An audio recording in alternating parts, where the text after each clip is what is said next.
Hello friends, this is Neetu and welcome to red exam prep. आज हमारा नौवा session है। इससे पहले हम 8 सेशन डिस्कस कर चुके हैं। 8वें सेशन में हमने डिस्कस किया था कि फिगर्स ऑफ स्पीच क्या होते हैं, उनकी डेफिनेशंस को हमने देखा था। इसके अलावा हमने फिगर्स ऑफ स्पीच के 4 एग्जाम्पल देखे थे। फर्स्ट था एलिट्रेशन, मेटाफर, शिमली एंड अजनेंस। इनके हमने चार चार एग्जाम्पल्स भी किए थे। आज के सेशन में हम डिस्कस करने वाले हैं नेक्स्ट 4 फिगर ऑफ स्पीच। तो फर्स्ट हमारे पास है हाइपरबली, सेकंड है पर्सोनिफिकेशन, पैराडॉक्स एंड ओक्सीमोरोन। आज हम इन चारों को डिस्कस करेंगे और इनके एग्जाम्पल्स भी देखेंगे। तो फर्स्ट हमारे पास यहाँ पे है हाइपरबली। जैसा कि आप देख पा रहे होंगे, यहाँ पर हमारे पास लिखा हुआ है हाइपरबली। फ्रेंड, यहाँ पे पहले तो आप देखेंगे कि जो बहुत सारे लोग हैं उसे हाइपरबली ना बोलकर हाइपरबोल बोलते हैं, जबकि जो इसका राइट प्रोनाउंसिएशन होता है वो होता है हाइपरबली। हम देखेंगे यहाँ पर हाइपरबली का मीनिंग होता है एन ऑब्वियस एग्जैजरेशन। तो जो इसकी डेफिनेशन है इसमें है कि हाइपरबली होता है, इसमें एक ऑब्वियस एग्जैजरेशन होता है, यानी कि अतिशयोक्ति होती है, यानी कि किसी भी बात को बहुत ही बढ़ा चढ़ाकर कहा जाता है जैसा कि सच में हो भी नहीं सकता। हाइपरबली का मीनिंग हुआ है अतिशयोक्ति। हमारे पास हाइपरबली का जो पहला एग्जांपल है वो है she ate a mountain of food, कि वह जो लड़की है उसने माउंटेन ऑफ फूड यानी कि भोजन का एक पहाड़ खा लिया। जबकि ऐसा कैसे हो सकता है कि कोई लड़की है वो इतना सारा खाना कैसे खा सकती है। लेकिन इस बात को हाइपरबली बनाकर यानी इसका एग्जिजरेशन करके यानी अतिशयोक्ति में हमारे सामने प्रेजेंट किया गया है कि उसने एक माउंटेन जितना खाना खा लिया। यहाँ पर हम देख सकते हैं कि यहाँ पर किसी भी बात को बहुत बढ़ा चढ़ाकर बोला जाता है। नेक्स्ट जो हमारे पास एग्जाम्पल है वो है he was more powerful than she, कि वह मोर पावरफुल था यानी कि वह एक समुद्र यानी एक सी से भी ज़्यादा पावरफुल था।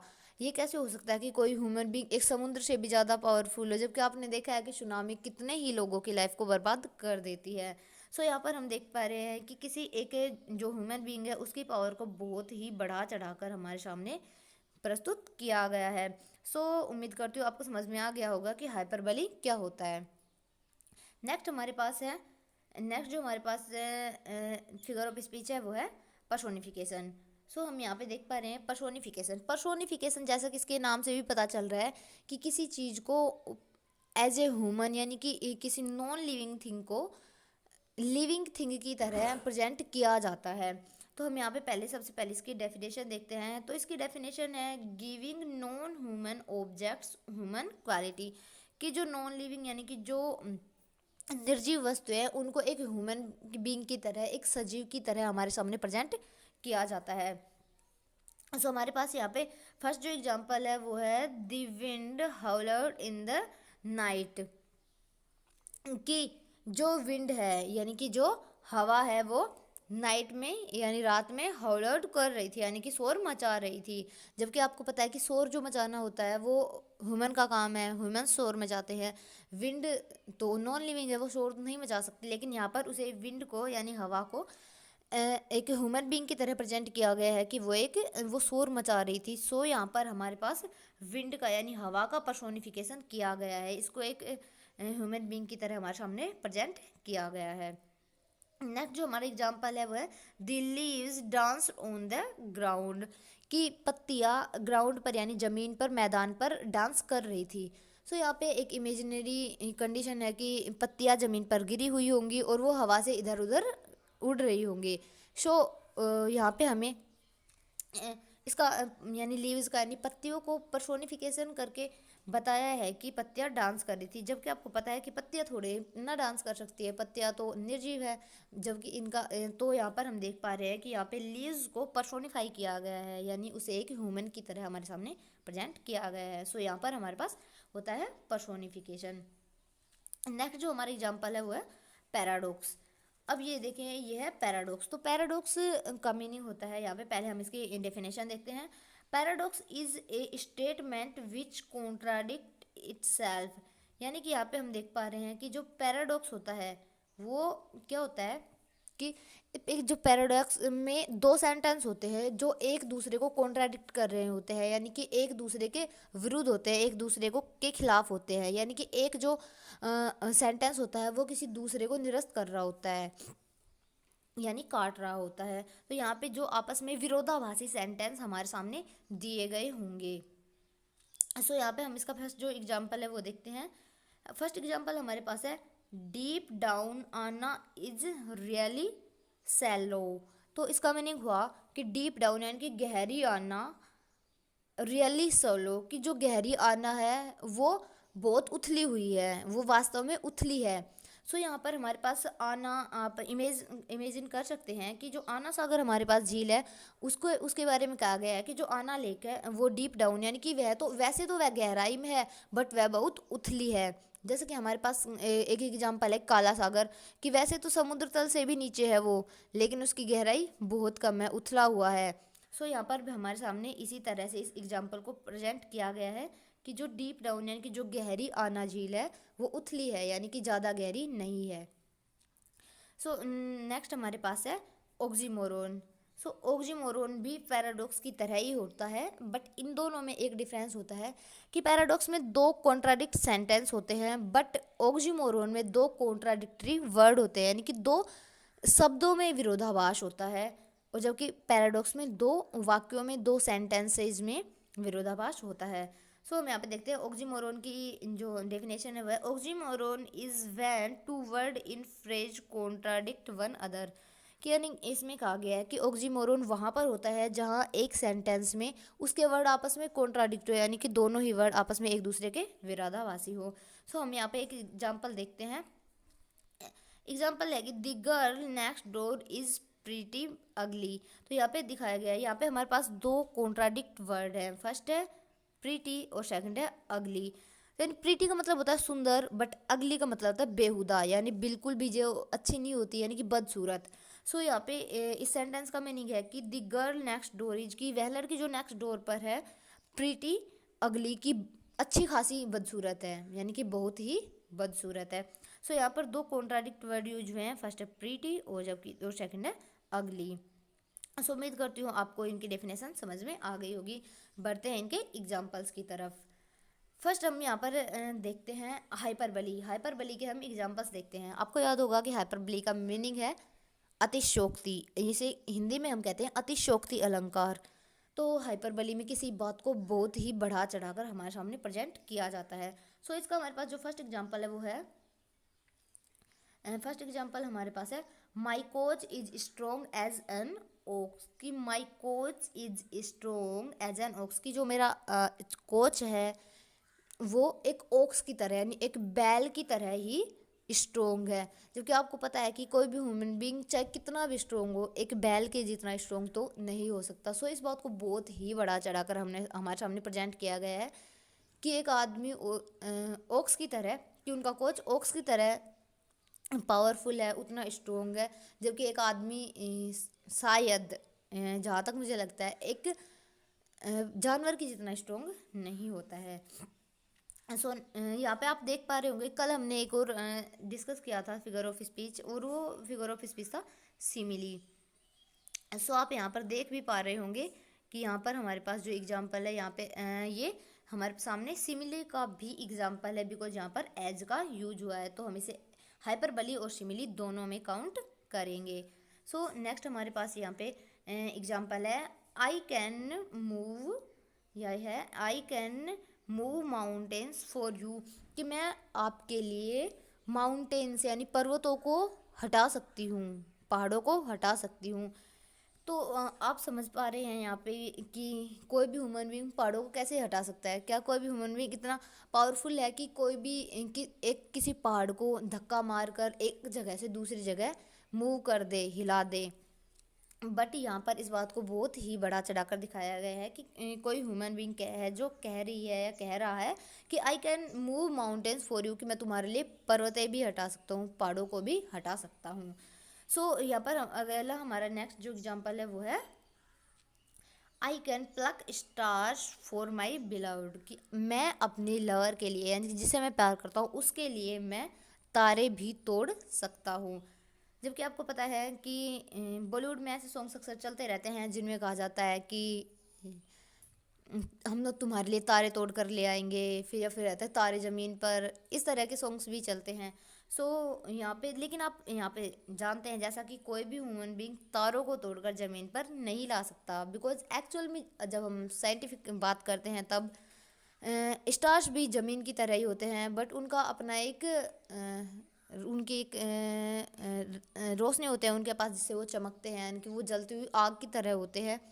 सो कोई भी तारों को ज़मीन पर कैसे तोड़ के ला सकता है। तो यहाँ पर हम देख पा रहे हैं कि इस बात को बहुत ही बड़ा चढ़ाकर हमारे सामने प्रेजेंट किया गया है। सो यहाँ पर हमारे पास हाइपरबली होगा।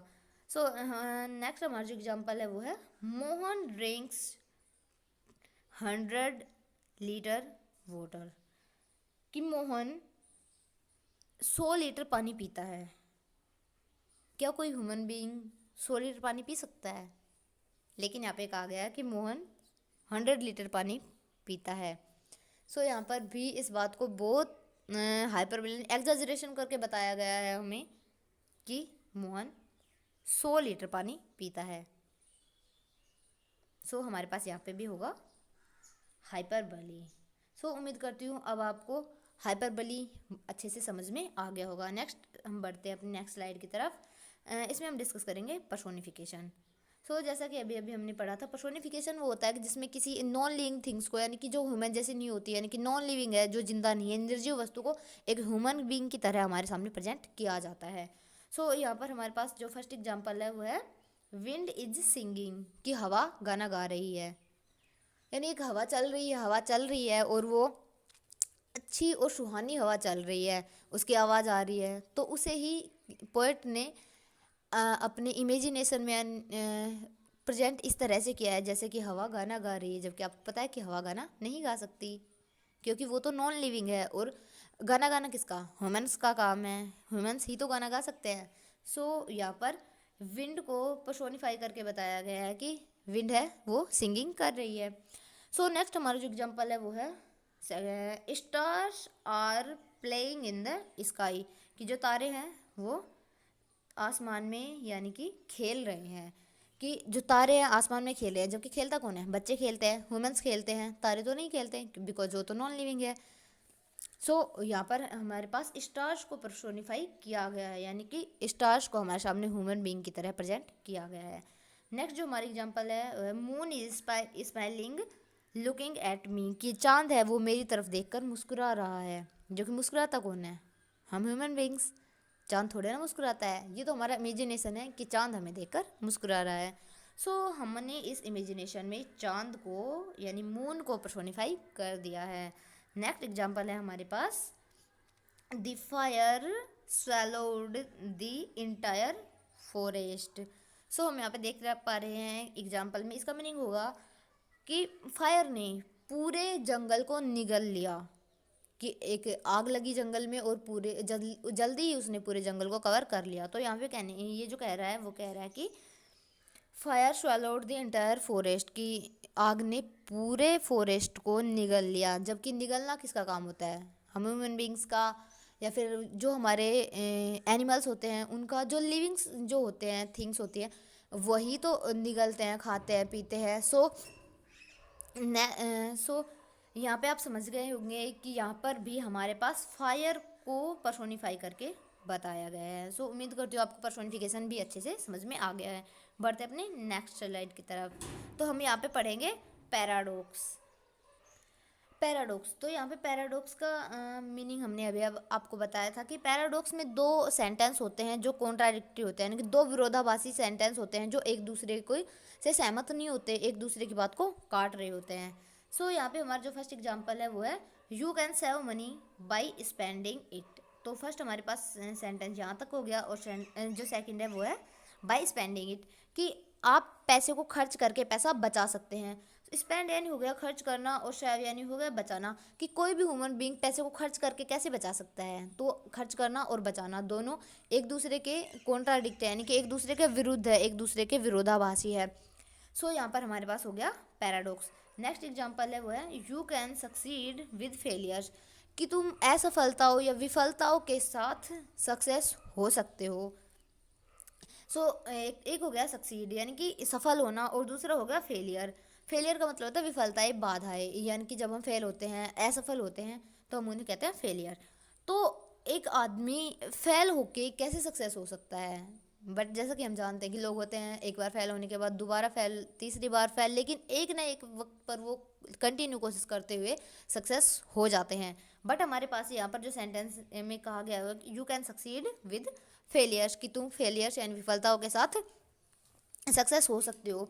तो यहाँ पर हमारे पास दो अलग अलग सेंटेंस हैं जो एक दूसरे को के विरोधाभासी है। फर्स्ट है फेलियर और दूसरा है सक्सीड। तो यहाँ पर भी हमारे पास जो फिगर ऑफ स्पीच हुआ वो हुआ पैराडॉक्स। नेक्स्ट जो हमारा एग्जाम्पल है वो है he is bad but he is nice, कि वह बुरा है लेकिन वह अच्छा है।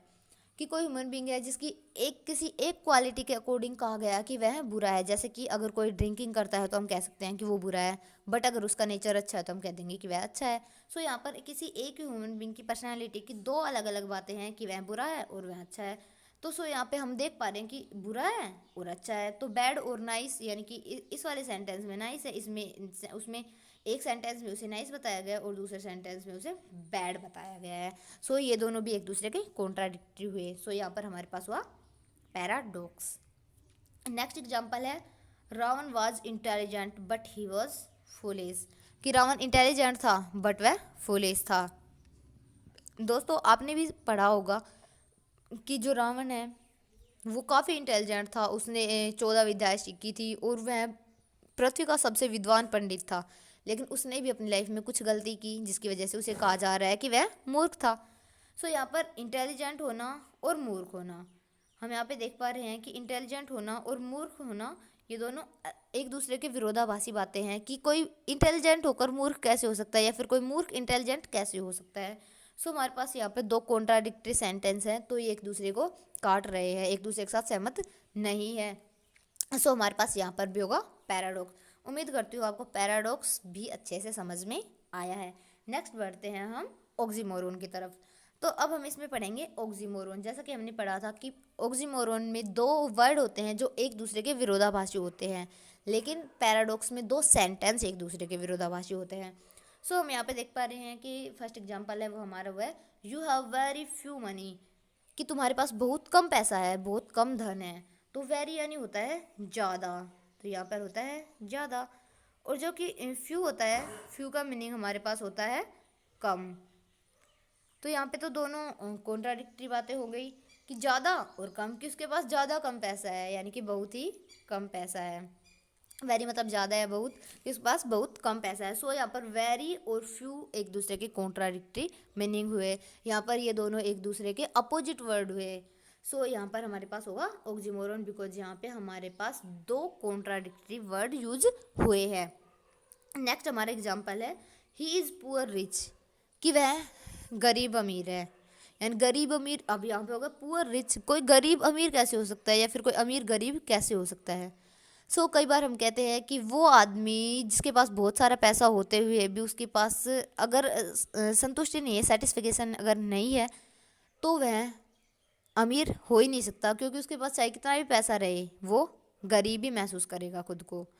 यहाँ पर है कि ही इज़ पुअर रिच, कि अगर किसी के पास एक अच्छा एक हेल्पफुल हार्ट नहीं है तो वह गरीब ही होता है। क्योंकि कई बार हम कहते हैं कि हमने ऐसे ऐसे अमीरों को देखा, हमने ऐसे ऐसे गरीबों को देखा है जिनके पास कुछ भी नहीं है सिवा पैसे के। तो आप भी सोच रहे होंगे कि पैसे वाला अमीर होता है, जबकि हम तो यहाँ पर गरीब की बात कर रहे हैं। तो जिसके पास सिर्फ पैसा होता है वो भी गरीब ही होता है। लेकिन हमारे यहाँ पर समझने की बात यह है कि हमारे पास दो कॉन्ट्राडिक्टिव वर्ड है, that is poor and rich. ये दोनों एक दूसरे के कॉन्ट्राडिक्टिव और अपोजिट वर्ड है। हमारे पास यहाँ पर होगा ऑक्सीमोरोन। नेक्स्ट हमारे पास है example do you have original copy. तो यहाँ पर भी हम देख पा रहे हैं दो अपोजिट वर्ड है। फर्स्ट है ओरिजिनल, सेकंड है कॉपी। ओरिजिनल कॉपी, ओरिजिनल का मतलब ही होता है वास्तविक, कॉपी का मतलब होता है नकल यानी कि उसकी प्रति। तो ओरिजिनल और कॉपी कैसे हो सकता है? बट हमसे कोई पूछ भी सकता है कि आपके डॉक्यूमेंट्स की ओरिजिनल कॉपी है क्या आपके पास, यानी कि उनके कहने का मतलब होगा कि आपके पास ओरिजिनल सर्टिफिकेट है क्या। बट हम अपने नॉर्मल कन्वर्जेशन में यूज करते हैं ओरिजिनल कॉपी। सो यहाँ पर भी हमारे पास दो कॉन्ट्राडिक्टरी, दो अपोजिट वर्ड यूज हुए हैं। सो आप समझ गए होंगे कि यहाँ पर भी ऑक्सीमोरोन है। अब तक तो आपको पैराडॉक्स और ऑक्सीमोरोन के बीच का फ़र्क भी समझ में आ गया होगा। नेक्स्ट हमारा एग्जाम्पल है his boss is pretty bad, कि उसका जो बॉस है वो प्रीटी बैड है, यानी कि बहुत बुरा है, बहुत ही बुरा है। सो हमारे पास यहाँ पर है प्रीटी और बैड, ये तो एक दूसरे के बड़े ही अपोजिट वर्ड हो गए। तो ये कैसे हो सकता है कि कोई अच्छा बुरा कैसे हो सकता है, यानी कि अच्छा बुरा है, यानी कि बहुत ही ज़्यादा बुरा है, यानी अच्छा खासा बुरा है। सो यहाँ पर भी हमारे पास हुआ ऑक्सीमोरोन। सो उम्मीद करती हूँ दोस्तों कि आपको यहाँ तक की चीज़ें समझ में आ गई होगी। हमने पढ़ा है ऑक्सीमोरोन, पैराडॉक्स, पर्सोनिफिकेशन, हाइपरबली। हमने इनके एग्जांपल्स भी देखे हैं और इनके डेफिनेशंस भी देखे हैं। सो उम्मीद करती हूँ आपको वीडियो पसंद आया है। अगर आपको वीडियो पसंद आता है तो हमारे चैनल को लाइक करें, शेयर करें, सब्सक्राइब करें, दोस्तों के पास इस शेयर करें ताकि उनकी भी हेल्प हो जाए। So thanks for watching and B smiling. मिलते हैं अपने नेक्स्ट वीडियो में, तब तक के लिए टेक केयर, बाय बाय।